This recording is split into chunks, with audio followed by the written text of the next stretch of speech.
Welcome to our channel novels by Husna Qamar. میں ہوں آپ کی ہوسٹ ہبا۔ کیسے ہیں پیارے ریڈرز؟ امید کرتی ہوں خیریت سے ہوں گے۔ تو میں حاضر ہوئی ہوں ناول رازدار محبت کی قسط نمبر 33 کے ساتھ۔ تو آئیے بغیر کسی تاخیر کے شروع کرتے ہیں۔ نکاح ہوا ہے، فوتگی نہیں، اتنے صدمے میں کیوں بیٹھی ہو؟ چلو کھانا کھاؤ، بے مروتی سے کہتے ہوئے جب شہریار نے لقمہ اس کے منہ سے لگایا تو مقابل نے غرا کر اس کی جانب دیکھا۔ نہیں کھانا۔ ٹھیک ہے، بھوکی مرو پھر۔ نور نے ایک لفظ ادا نہ کیا، لیکن اس کی بھوری آنکھیں اس کے کرب و درد کا پتہ دے رہی تھیں۔ اگر اسے اپنے دوست کی جان پیاری نہ ہوتی تو یقیناً وہ نکاح کبھی نہ کرتی۔ وہ یوں ہی اسے غرا کر دیکھتی رہی، یہاں تک کہ شہریار اس کے سامنے سے اٹھ گیا کھانا لے کر۔ اب اگلا سین۔ لاس اینجلس وہ اپنی یادداشت جانے کے بعد پہلی بار آئی تھی۔ شاید پہلے آتی رہی ہو، کیونکہ لوگ بتاتے ہیں اس کا بیک گراؤنڈ بہت امیر خاندان سے تھا اور وہ زیادہ تر ملک سے باہر ہی رہا کرتی تھی۔ کہنے کو بہت خوبصورت مناظر تھے وہاں کے، جو ایئرپورٹ سے ہوٹل تک پہنچنے کے درمیان اسے نظر آئے، لیکن اس کا دماغ تو اس ہرجائی میں ہی پھنسا ہوا تھا کہیں دنیا کی کتنی خوبصورت اور کتنی ہی لذیذ چیز آپ کے سامنے رکھ دی جائے، لیکن اگر آپ کا دل اداس ہے تو پھر وہ چیز آپ کو بیمانی سے لگنے لگے گی۔ اور کچھ ایسا ہی حال تھا زویا کا۔ سیٹ پر شوٹنگ وغیرہ کل اسٹارٹ ہونی تھی۔ آج کا پورا دن تھا اس کے پاس، لیکن وہ کافی تھکی ہوئی تھی، اس لیے بجائے آؤٹنگ کرنے یا سوشل گیدرنگ بڑھانے کے اس نے پورا دن سونے میں ہی گزارا۔ اس کی آنکھ کھلی تو 9 بج رہے تھے۔ اسے بتا دیا گیا تھا کہ کھانا سب ایک ساتھ ہی فرسٹ فلور پر کھائیں گے۔ اس نے جلدی سے اٹھ کر منہ ہاتھ دھویا اور فریش ہو کر کپڑے چینج کیے، کیونکہ وہ یہاں پر بحیثیت ڈیزائنر کی تھی، اس لیے وہ اپنے سارے کپڑے خود کے ڈیزائن کیے ہوئے ہی لائی تھی۔ اس کا فیشن سینس بہت کمال کا تھا۔ وائٹ کلر کی ٹی شرٹ پر بسکٹی کلر کا کوٹ اور پینٹ زیب تن کیے وہ خاصا پروفیشنل دکھ رہی تھی۔ ساتھ ہی عادت کے مطابق اس نے بالوں کو کھلا چھوڑ دیا تھا حسن بکھیرنے کے لیے۔ بالوں میں انگلیاں چلا کر انہیں سیدھے کندھے پر گراتی، ریڈ رنگ کی لپسٹک لگا کر وہ کمرے سے باہر نکلی۔ لفٹ میں داخل ہوتے ہوئے اس نے بس ایک نگاہ سیل پر ماری۔ آریس کی جانب سے کوئی کال یا میسج نہ تھا، یہ دیکھ نہ چاہتے ہوئے بھی دل رنجیدہ ہوا۔ وہ جیے یا مرے، اس ستمگر کو کوئی پرواہ ہی نہیں جیسے۔ یہ سوچتے ہوئے وہ دل ہی دل کڑی۔ زویا پوری 15 منٹ لیٹ ہو گئی تھی، لیکن اچھی بات یہ تھی کہ ابھی تک تحریم نہیں آئی تھی اور اس کے لیے سب انتظار میں بیٹھے تھے۔ زویا کو بھی بیٹھنا پڑا۔ اسی دوران اس کی بات چیت دیا سے ہوئی۔ وہ ایک بہت پیاری لڑکی تھی، ساتھ ہی بیک گراؤنڈ ڈانسر۔ زویا ایک سمجھدار عورت تھی، اور ایسی عورتیں فرینڈلی بیہیو سب سے کرتی ہیں، فرینڈ کسی کسی کو بناتی ہیں۔ بات چیت اس نے سب سے فرینڈلی انداز میں کی، لیکن دوست صرف دیا کو بنایا اپنا۔ کھانا کھاتے ہوئے زویا کی نگاہ دوسری ٹیبل پر موجود ایک خوبصورت سے لڑکے پر گئی۔ اتفاق یہ تھا کہ وہ بھی اسے ہی دیکھ رہا تھا۔ دونوں نے ایک دوسرے کو دیکھ ہلکا سا اسمائل کیا اور پھر نگاہ ہٹا لی۔ یہ ایزل ہے، سیکنڈ میل لیڈ۔ کیوٹ ہے نا بہت؟ پتہ ہے ہزاروں لڑکیوں کا کرش ہے یہ۔ زویا کی آنکھوں کا تعاقب کرتے دیا شرارت سے بولی۔ کیوٹ تو واقعی ہے۔ ایزل کو دیکھنے کے بعد زویا نے تصدیق کی۔ کھانا کھانے کے بعد اب جب وہ واپس اپنے روم میں آئی تو لیپ ٹاپ کھول کر اس نے کام شروع کر دیا، لیکن وقفے وقفے سے اس کی نگاہ اپنے سیل پر جا رہی تھی، جو پورے دن میں ایک بار بھی نہیں بجا تھا۔ کمینہ سائیکو بیٹھ کے مالا جپ رہا ہوگا اپنے پیانو والی کی۔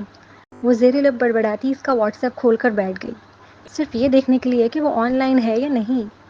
وہ آن لائن تھا، مگر کیا؟ بے مقصد وہ اس کے اسٹیٹس کو بس دیکھتی رہی بیٹھ کر، یہاں تک کہ وہ آف لائن ہو گیا۔ پورے 4 گھنٹے کا فرق تھا برازیلیا اور لاس اینجلس میں۔ پتہ نہیں کیوں کام کرتے کرتے اچانک وہ یاد آ گیا تھا، اور اب ایسا یاد آیا تھا کہ بھول نہیں رہا تھا۔ انگنت سوالات چل رہے تھے اس کے ذہن میں۔ کیا اس نے یاد کیا ہوگا پورے دن میں ایک بار بھی؟ کیا اسے کمی محسوس ہوئی ہوگی اس کی؟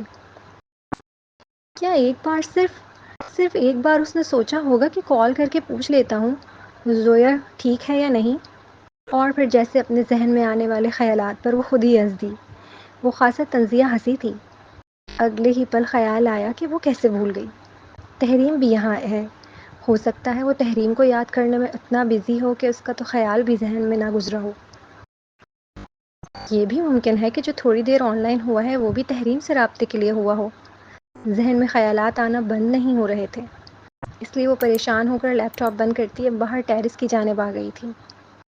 رات کا وقت تھا، ہر طرف اونچی اونچی عمارتیں نظر آ رہی تھیں، روشنیوں سے جگمگاتی ہوئی۔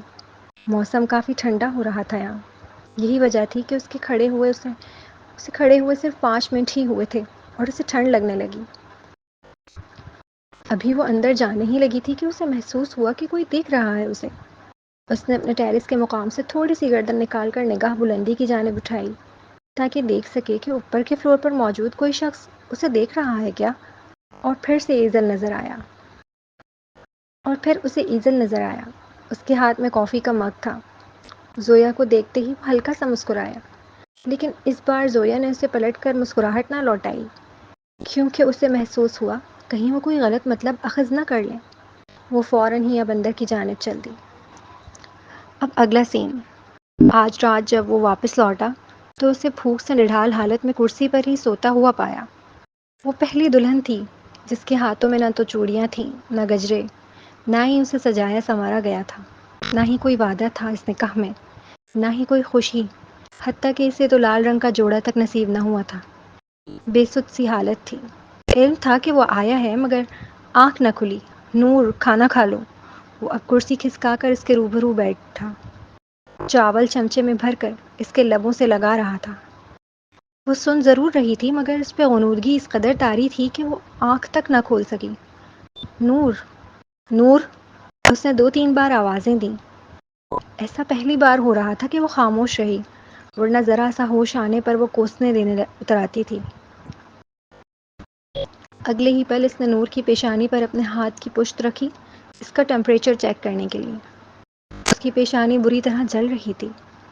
اسے گمان ہوا جیسے اس نے بھٹی میں ہاتھ رکھ دیا ہو۔ اسے تو تیز بخار ہے، اس کے منہ سے فکر مندی سے نکلا۔ کھانے کا سامان ٹیبل پر رکھ کر وہ فوراً ہی اس کے ہاتھ پیر رسی سے آزاد کیے۔ نور! اسے بیڈ پر لٹا کر اب نرمی سے اس کا چہرہ تھپکتے ہوئے اسے پکار رہا تھا۔ اب کیا کروں؟ وہ ایک ہاتھ کمر پر ٹکا کر دوسرے ہاتھ سے اپنی پیشانی مسلتے ہوئے پریشانی کے عالم میں بڑبڑایا۔ وہ نور کو اسپتال لے کے نہیں جا سکتا، اور نہ ہی یہاں کسی ڈاکٹر کو لا سکتا ہے اس وقت۔ ہیلو امان! اب اسے بس ایک ہی بندہ ذہن میں آ رہا تھا جو اس لمحے اس کی مدد کر سکتا تھا۔ اس نے سیل نکال کر تیزی سے امان کو کال کی۔ ہیلو، کون بات کر رہا ہے؟ امان کی آواز سے ہی محسوس ہو رہا تھا کہ وہ کافی گہری نیند سے جاگا ہے۔ ابھی صرف 9 بج رہے ہیں اور تو ابھی سے پڑا سو رہا ہے، سست آدمی! شہریار نے منہ بسور کر اسے ٹوکا۔ یار، میں صبح کا اٹھا ہوا تھا، پورے دن ٹریول کیا ہے کام کے سلسلے میں، بس ابھی کچھ دیر پہلے صوفے پر آرام کے لیے لیٹا تھا اور آنکھ لگ گئی۔ وہ اپنی آنکھوں کو مسلتے ہوئے اٹھ کر بیٹھ پوری بات بتانے لگا۔ وہ واقعی بہت تھکا ہوا تھا، اتنا کہ اس میں اٹھنے تک کی ہمت نہیں تھی۔ اچھا ایک کام تھا، مگر ہے تھوڑا رسکی، اور مجھے پتہ ہے تیرے علاوہ میں اس معاملے میں کسی پر بھی بھروسہ نہیں کر سکتا۔ امان نے اسے سنجیدگی سے کہتے سنا۔ کیسا کام؟ وہ ابرو اچکا کر کسی تفتیشی افسر کی طرح سیدھا ہو کر بیٹھتے پوچھ رہا تھا۔ یار، میں نے شادی کر لی ہے۔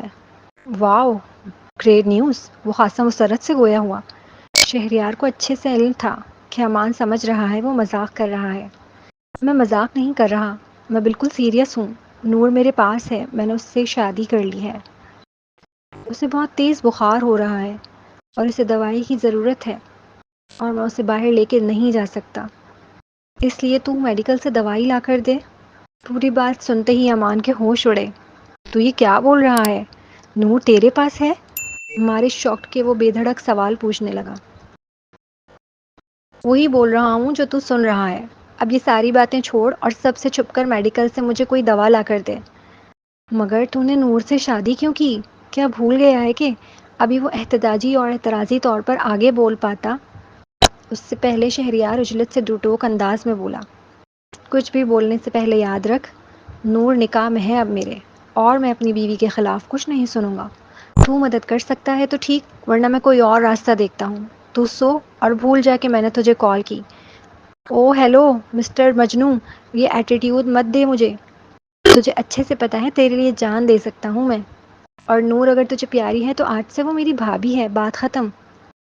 تو ویٹ کر، میں دوائی لے کر آ رہا ہوں، جلدی آ، اور دیکھنا تجھ پر نظر نہ رکھی جا رہی ہو۔ شہریار اس معاملے میں بہت چوکس تھا، کیونکہ وہ اچھے سے جانتا تھا کہ اس کی ماں کتنی پاورفل عورت ہے، اور اس وقت وہ اپنے غم و غصے میں نور کی جان سے کم کسی چیز پہ راضی نہیں ہوں گی۔ ہاں تو ہو سکتا ہے، کیونکہ میں تیرا دوست ہوں، اور تیری ماں جانتی ہے کہ تو پیار کرتا ہے نور سے۔ چل پھر میں نہیں آتا، اپنے کسی بھروسے مند آدمی کو بھیجتا ہوں۔ سیمان نور چیل کی نگاہ رکھنے والی عورت تھی۔ شہریار جانتا تھا کہیں نہ کہیں وہ اپنی ماں کے شک کے دائرے میں آتا ہے، اور اس سے وابستہ لوگ بھی۔ ٹھیک ہے، جلدی بھیج یار۔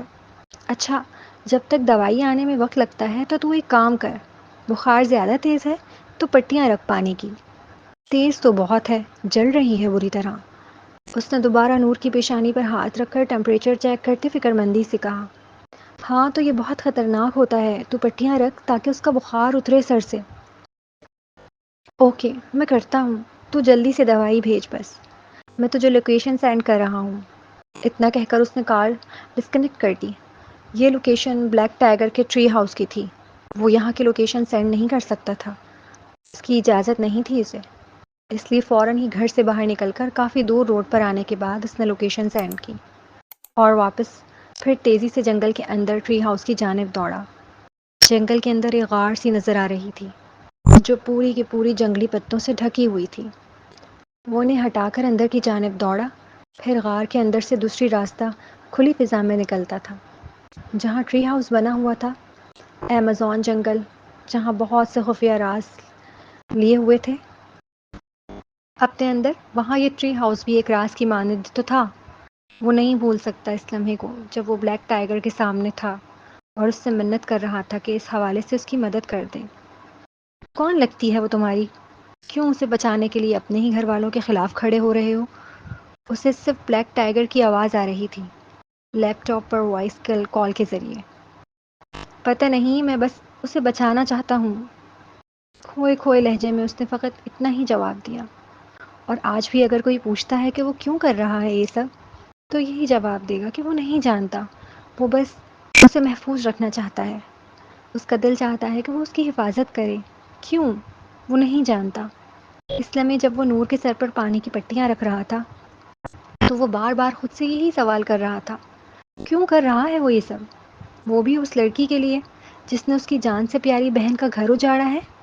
نور، آج شادی کی پہلی رات تھی اس کی، کتنے خواب سجائے تھے، دلہن بھی وہی تھی جس کی چاہت تھی، بس حالات ہی تو تھے جو خلاف ہوئے۔ وہ آنکھیں بند کیے ہوئے بے سد سی لیٹی گڑیا اس کا دل بے چین کر رہی تھی۔ نور بالکل سفید پڑتی جا رہی تھی۔ اس نے فکر مند ہو کر دوبارہ کال کی تو امان نے بتایا کہ اس کا بندہ نکل چکا ہے۔ جلدی کر یار، اسے تو ہوش بھی نہیں آ رہا ہے۔ اس کے لہجے سے گھبراہٹ نمایاں تھی۔ تو نے پٹیاں رکھی؟ ہاں، مسلسل رکھ رہا ہوں، ٹمپریچر کم نہیں ہو رہا، امان نے اسے شدید پریشان لہجے میں کہتے سنا۔ ہو جائے گا، فکر مت کر، دوائی پلا، اگر پھر بھی کم نہیں ہوتا تو ہسپتال لے کے جانا پڑے گا، دماغ تیار رکھنا۔ امان کے کہتے ہی اس نے نور کا ہاتھ پکڑ کے اسپات میں سر ہلایا۔ وہ تو خود لاڈو کا پلا تھا، اسے کہاں عادت تھی کسی کا خیال رکھنے کی، کسی کی تیمارداری کرنے کی۔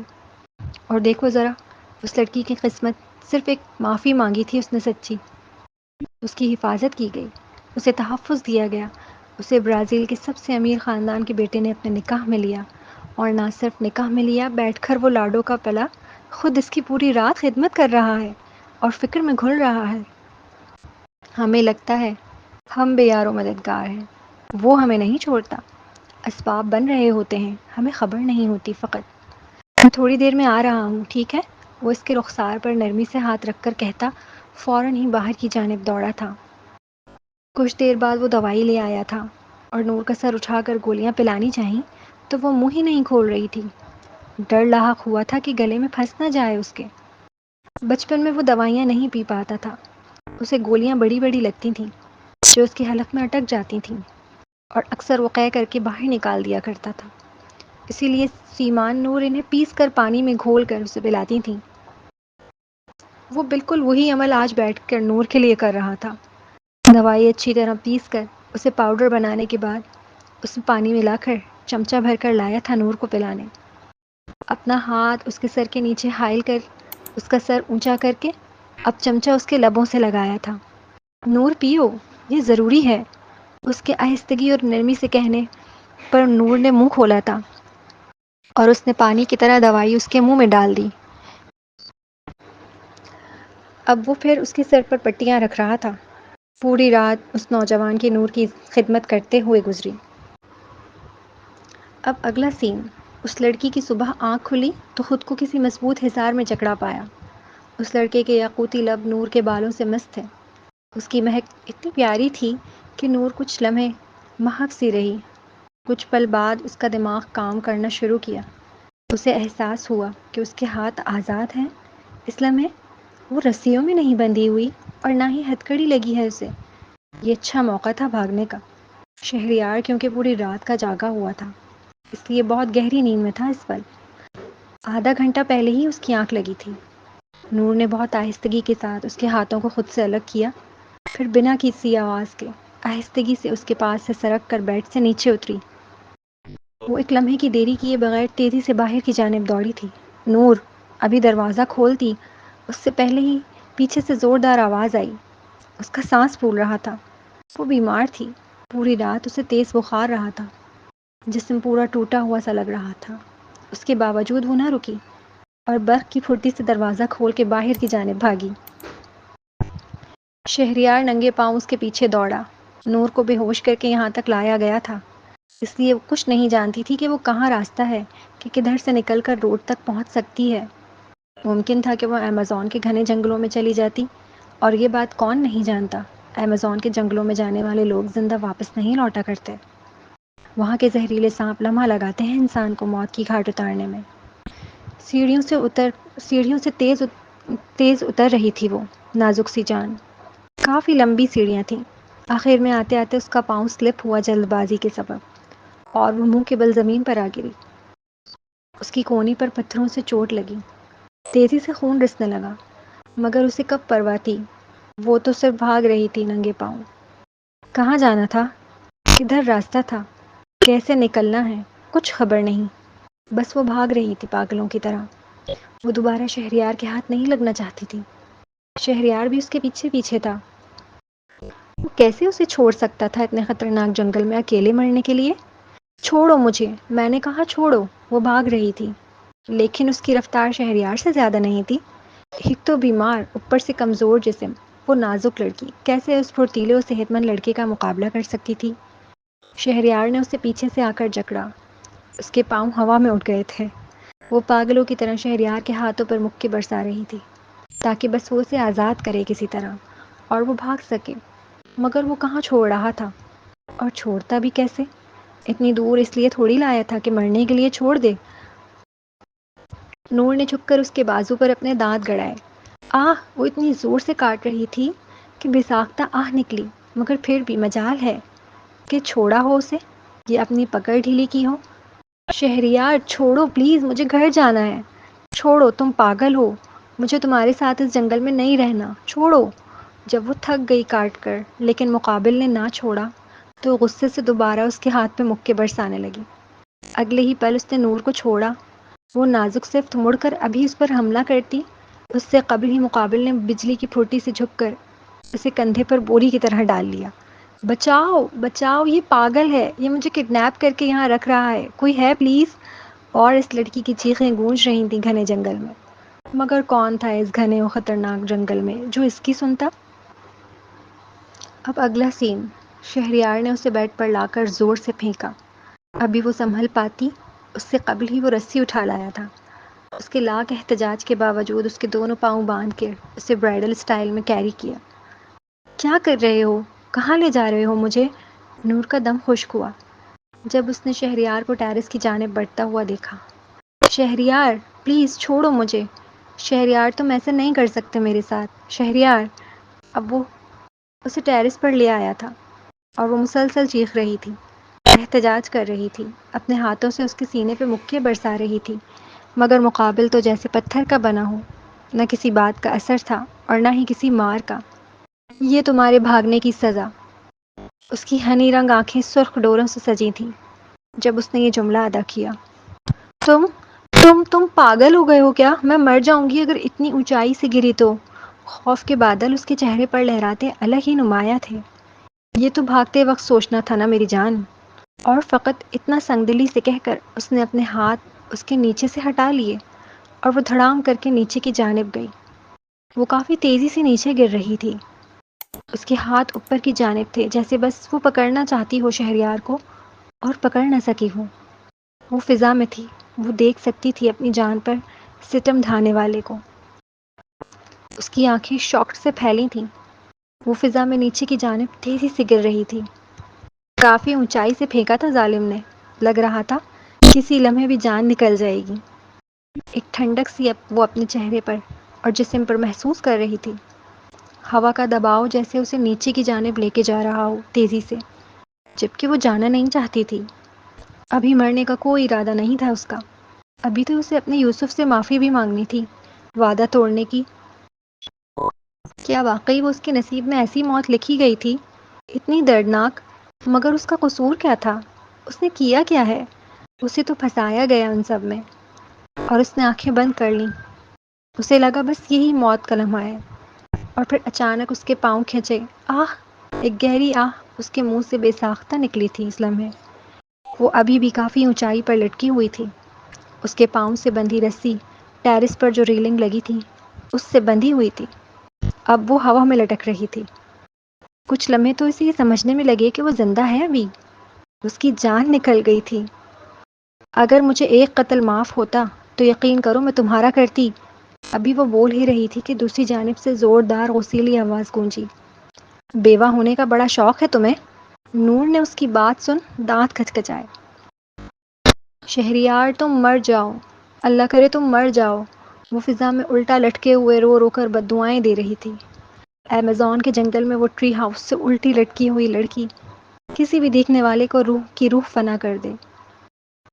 یہ ایک سچ تھا کہ اگر شہریار جنجوعہ راجپوت اپنی محبت میں مثال نہیں رکھتا تو اپنی نفرت میں بھی ثانی نہیں رکھتا تھا۔ پھر وہ تو اب نفرت اور محبت دونوں سے ہی بہت بالاتر رشتے سے بندھ چکی تھی۔ اب اگلا سین۔ آج دوسرا دن تھا۔ وہ صبح سے کافی بزی رہی۔ دوپہر کے کھانے کے وقت وہ دیا کے ساتھ قریب کے ریسٹورنٹ پہنچ گئی تھی۔ زویا، مس تحریم اور مسٹر عارض ملک۔ زویا ابھی ریسیپشن پر کھڑی اپنے اور دیا کے لیے ٹیبل بک کروا رہی تھی کہ دیا نے اس کا ہاتھ پکڑ کر کھینچے، سرگوشی کرنے والے انداز میں کہا۔ عارض کا نام سنتے ہی زویا کے کان کھڑے ہوئے اور اس نے فوراً پلٹ کر دیکھا۔ وہ دونوں اسی جانب آ رہے تھے۔ دل شدید بھاری ہوا تھا اس کا، لیکن پھر بھی چہرے پر کوئی تاثر نہ آنے دیا۔ ہیلو زویا! وہ تحریم تھی جس نے قریب آتے ہی زویا کو اپنی جانب مخاطب کیا، وہ بھی خاصا دوستانہ انداز میں۔ کل سے وہ اس کے ساتھ تھی، لیکن مجال ہے اس لڑکی نے ایک بار بھی ظاہر کیا ہو کہ وہ اسے جانتی ہے۔ اور آج عارض کے سامنے کیسی میٹھی چھری بن رہی تھی۔ ہیلو! زویا نے خاصا نروٹھے لہجے میں جواب دیا، جبکہ دوسری جانب دیا تو مسکرا مسکرا کر پوری ہوئی جا رہی تھی۔ عارض ملک جیسے خوبصورت اور بڑے بزنس مین کو قریب سے دیکھنے کا موقع ہر کسی کو تھوڑی ملتا۔ دیا کو محسوس ہوا جیسے اس شخص کے ارد گرد بہت پاورفل دائرہ ہو۔ اسے اب سمجھ آیا تھا کہ ایک آرٹیکل میں جب اس نے یہ بات پڑھی تھی کہ عارض ملک کے سامنے 2 منٹ ٹک پانا بھی بہت بڑی بات ہے، تو اس کا کیا مطلب تھا۔ دیا نے دیکھا۔ زویا مانا عارض ملک کی جانب نہیں دیکھ رہی تھی، مگر عارض ملک کی نگاہیں وہ تو جیسے زویا پر ہی آ ٹھہری ہوں۔ جب ہم یہاں اتفاق سے مل ہی گئے ہیں تو چلو ساتھ کھانا کھاتے ہیں۔ تحریم نے فوراً ہی کہا۔ نہیں، اس کی کوئی ضرورت نہیں ہے۔ زویا نے ایک لمحہ نہ لگایا تھا اسپاٹ سے لہجے میں انکار کرنے میں۔ زویا کیا کہہ رہی ہو؟ کیا کر رہی ہو؟ یہ بڑے لوگ ہیں، ہم ان کی آفر ایسے نہیں ٹھکرا سکتے، تھوڑی تو لچک دکھاؤ یار۔ دیا فوراً ہی اس کے کان کے پاس منہ لا کر تیزی سے بولی تھی۔ سوری، ہم آپ کو ڈسٹرب نہیں کرنا چاہتے۔ دیا بات سنبھالنے کی کوشش کرتے ہوئے عارض اور تحریم کی جانب دیکھ خاصا لچکدار لہجے میں گویا ہوئی۔ نہیں، ہم ڈسٹرب نہیں ہوں گے، بلکہ ہمیں تو اچھا لگے گا، آپ دونوں ہمیں جوائن کر سکتی ہیں۔ تحریم نے پھر آفر کی۔ نہیں، بہت شکریہ، ہم آپ کو ڈسٹرب نہیں کرنا چاہتے، اللہ آپ کے کھانے میں برکت دے، چلو۔ دیا کا بازو پکڑ کر اب وہ کسی اور ہوٹل میں جانے کا سوچ رہی تھی۔ آپ کیا چاہتی ہیں مس زویا؟ ایک لنچ کے لیے ہم آپ کے ہاتھ پاؤں پکڑ کر منت کریں؟ وہ آریز تھا جس نے نرم لہجے مگر خاصا تنزیہ انداز میں استفسار کیا۔ وہ نہیں چاہتی تھی کہ کسی کو پتہ چلے کہ وہ آریز کی بیوی ہے، خاص طور پر فلم انڈسٹری میں، ورنہ یقیناً لوگ یہی سمجھیں گے کہ وہ اپنے شوہر کے کندھے پر چڑھ کر یہاں تک پہنچی ہے، جبکہ یہ اس کی دن رات کی محنت تھی۔ اس میں آریز کا دور دور تک کوئی حصہ نہ تھا۔ مگر آپ مارتی کا ہاتھ روک سکتے ہیں، بولتے کی زبان نہیں۔ نہیں، بس ہم آپ کو ڈسٹرب نہیں کرنا چاہتے تھے۔ زویا اب اس کی گرے آنکھوں میں جھانکتے خاصا جتا کر بول رہی تھی۔ کوئی ڈسٹرب نہیں ہو رہا یہاں، اب چلیں۔ اتنا کہتے اس نے اپنا ایک ہاتھ آگے کی جانب کیا تاکہ پہلے وہ آگے بڑھے۔ بس زویا کا آگے بڑھنا تھا کہ پھر آریز نے کسی کا انتظار نہیں کیا، آرام سے اس کے پیچھے چل دیا۔ تحریم اور دیا ان کے پیچھے آئے تھے۔ ایک دن بھی نہیں رک گیا اس سے، تو فوراً ہی آ گیا اپنی تحریم کے پیچھے بھاگتا ہوا یہاں تک۔ وہ دل ہی دل کڑکڑاتی چیئر پر بیٹھی۔ آریز بالکل اس کے سامنے بیٹھا تھا۔ جاری ہے،